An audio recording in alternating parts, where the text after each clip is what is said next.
Combien ça coûte réellement de vivre à Miami? Je vous dis tout et surtout je vous donne des astuces pour économiser. C'est parti! Welcome à tous les nouveaux, ici on parle de tout sur la vie aux États-Unis. Donc si vous cherchez un stage, une expérience pro, des études ou encore voyager, vous êtes au bon endroit. Je vous invite à vous abonner pour ne pas rater mes prochaines vidéos et surtout à me rejoindre sur mes autres réseaux sociaux où je suis hyper active et je vous montre encore plus de la vie aux États-Unis. J'échange avec vous, ça me fait hyper plaisir. Si vous avez des questions, n'hésitez pas, donc notamment Instagram, TikTok et Snap.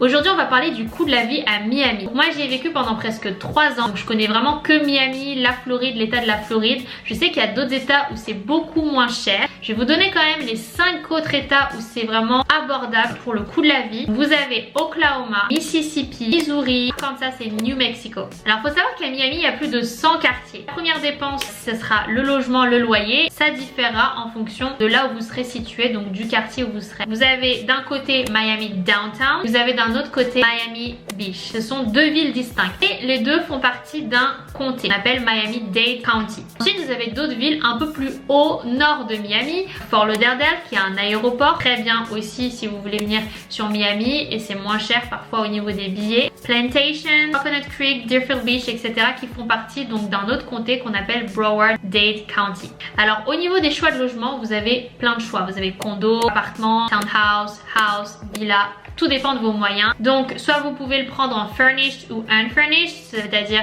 en meublé ou non meublé. En général, on demandera 3 mois de loyer pour un minimum d'1 an. Hyper important de comprendre que lorsque vous voulez louer, acheter une voiture, n'importe faire quoi que ce soit, il vous faut un credit score. Vous venez sur Miami, quand vous venez de vous intégrer, vous n'avez pas de credit score.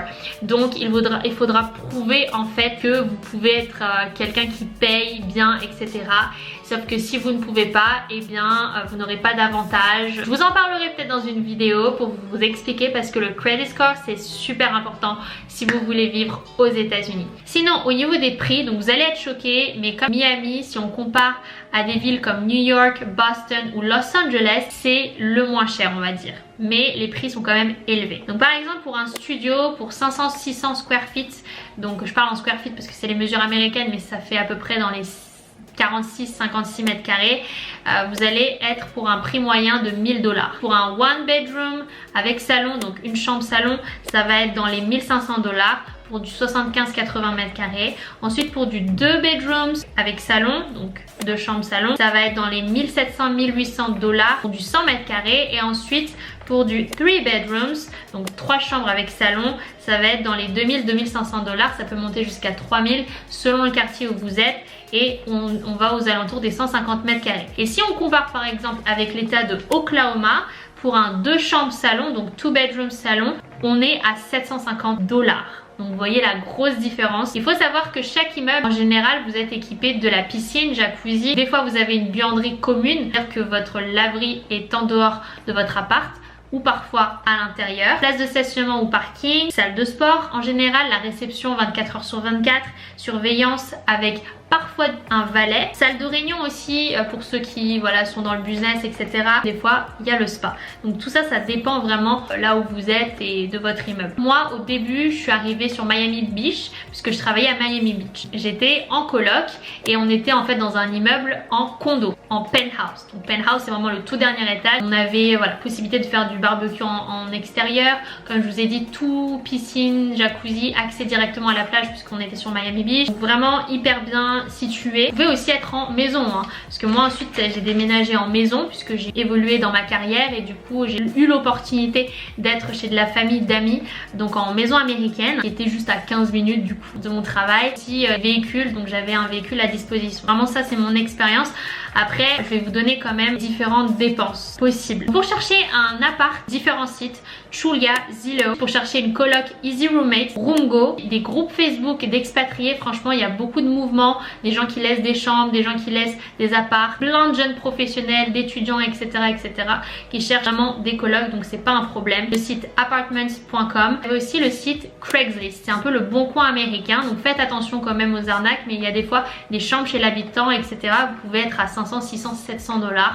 parfois. Moi je vous conseille quand même d'être à côté de votre travail ou voilà, si vous êtes étudiant vous serez sur le campus en général. Privilégiez vraiment d'être au plus près parce que les embouteillages, tout ça à Miami c'est un peu galère. Deuxième chose, ça va être tout ce qui est utilities, donc tout ce qui est charge, donc électricité, eau. En général, electricity c'est avec le Florida Power and Light Company, donc le FPL, aux alentours des 40-60 $. Ensuite au niveau de l'eau c'est pas très cher, c'est 18-20 $. Sinon vous pouvez être à gaz, ce sera dans les 20 $. Tout ce qui est cable TV channel, donc tout ce qui est télévision, c'est très cher, donc en général vous avez une remise sur la première année, mais sinon ça peut aller jusqu'à 100 $. C'est un truc que vous pouvez éviter parce que maintenant on a Netflix, on a d'autres possibilités en fait. En plus il y a des pubs toutes les 2-3 minutes, donc c'est hyper relou. Si vous avez Netflix, dans les peut-être 15 $. Après si vous êtes étudiant vous pouvez avoir une réduction. J'avais une pote qui payait je crois 4 $ si vous êtes inscrit à l'université, etc. Ensuite vous avez Amazon Prime ou vous avez aussi Hulu qui est pas mal.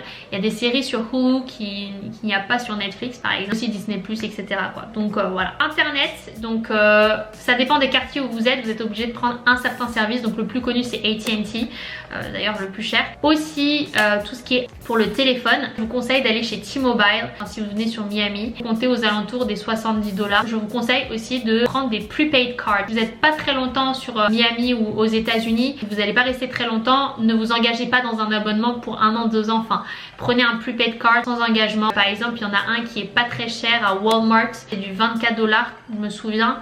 Et puis c'est les trucs basiques, hein, vraiment SMS, appels, etc.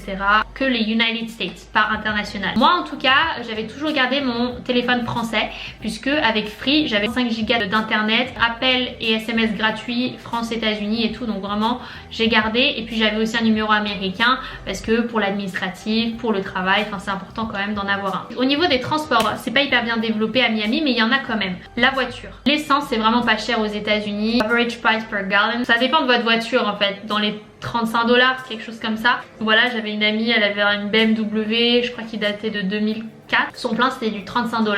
Mais ce qui va être cher, ça va être l'assurance, surtout à Miami, parce qu'en fait à Miami il y a énormément d'accidents parce que les conducteurs, voilà quoi. C'est un truc, j'en parlerai dans une autre vidéo, mais faites attention sur Miami. Si vous êtes jeune conducteur, ça va coûter encore plus cher. L'assurance que je connais c'était State Farm, c'est la plus connue, mais après il y en a d'autres, par exemple Mapfre je crois. En tout cas les prix c'est entre 100 et 400 $, donc ça dépend si vous prenez un full cover, donc vous êtes totalement couvert. Vous prenez du basique classique, ça va être dans les 100 $, 100, 150 max. Sinon en général les gens prennent tout le temps Uber ou Lyft. Alors Lyft c'est comme Uber en fait, donc regardez bien les prix. En général Lyft c'est moins cher que Uber, mais ça dépend parce qu'il y a aux heures de pointe en général les prix go up, tu vois. Ce que je vous conseille c'est de prendre en pool, c'est-à-dire que vous êtes en partage en fait, vous share en fait, vous partagez tout simplement le ride et ça vous revient à moins cher. Bien sûr il faut attendre les gens, donc vous pouvez aussi prendre un abonnement je crois de 10 $ par mois qui vous donne parfois des free rides, donc des trajets gratuits ou des offres, etc.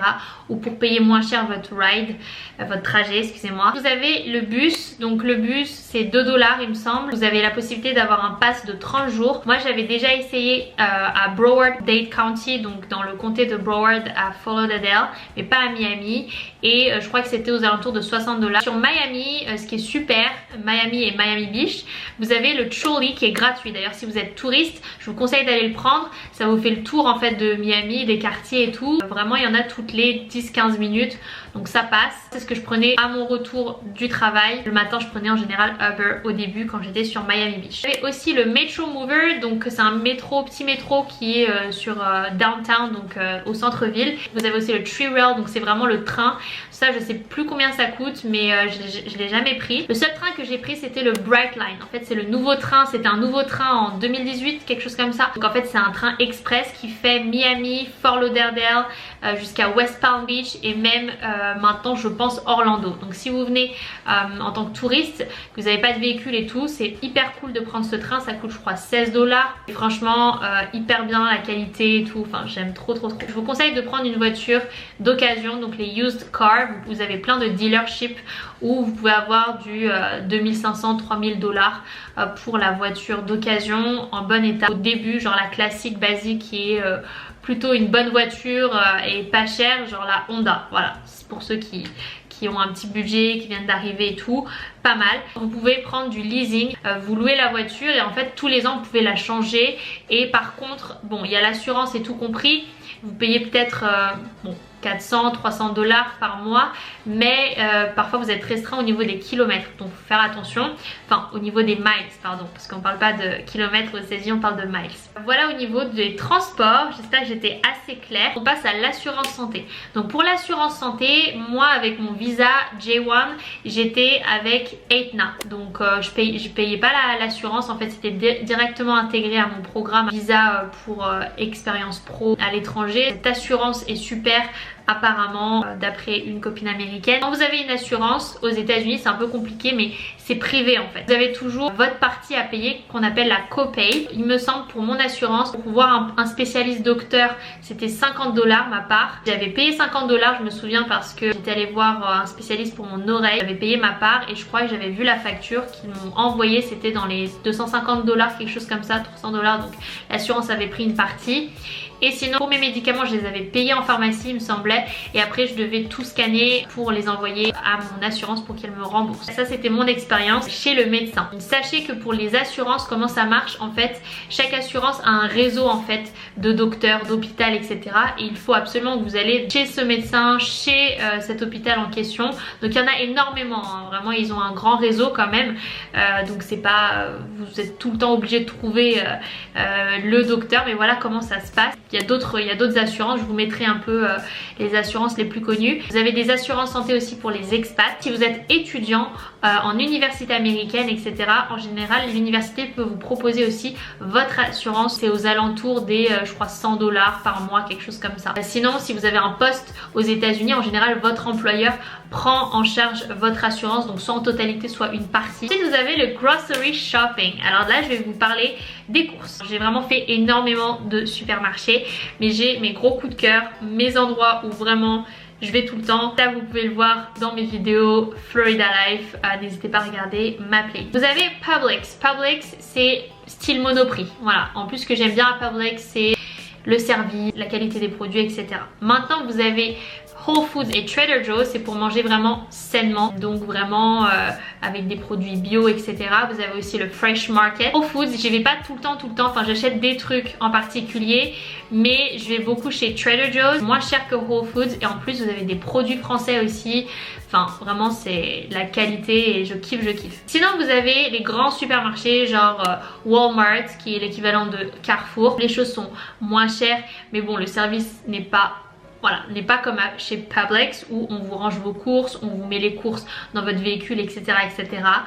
Ensuite vous avez aussi Aldi. Alors ça c'est connu en France et j'ai déjà essayé, il y avait pas mal de produits français, allemands que je connaissais, enfin vraiment pas mal aussi. Vous avez les gros magasins style métro et tout où vous achetez en gros, et ça c'est hyper important lorsque par exemple c'est la période des ouragans, des choses comme ça, parce que oui en Floride parfois il y a des ouragans tout le temps, mais voilà pour vous préparer, allez chez Costco, donc je pense que vous connaissez parce qu'il y en a un en région parisienne, et sinon il y a BJ's et en plus vous pouvez avoir une carte de membre qui vous permet d'avoir des réductions, pas mal d'offres, etc. Comme moi j'étais en famille américaine, je me souviens j'allais tout le temps avec la mère de ma pote chez BJ's et elle avait une carte de membre et tout, donc j'étais avec elle et tout, donc c'était hyper cool. Alors si vous êtes étudiant que vous voulez économiser de ouf, je vais vous donner 3 adresses sur Miami où vous allez vraiment économiser au niveau des courses. Donc vous avez Dollar Tree où tout est à 1 $.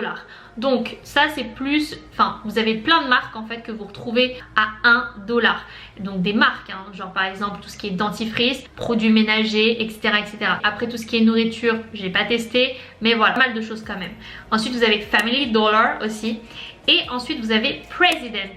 C'est pas très connu, j'ai des potes qui m'ont dirigé en fait là-bas. J'y suis allée une fois. Franchement ce que j'ai bien kiffé c'est légumes et fruits en grande quantité, vraiment pas cher, contrairement à Publix, etc., etc. Ensuite pour going out, donc si vous voulez luncher, dîner, resto, tout ça, bien évidemment, même cinéma, toutes les activités en fait, ça coûte quelque chose. Sachez qu'il y a également le tips et il y a les taxes aussi qui ne sont pas compris dans le prix de base, donc c'est comme ça aux États-Unis. Je vous en avais déjà parlé dans mes vidéos différences US versus France.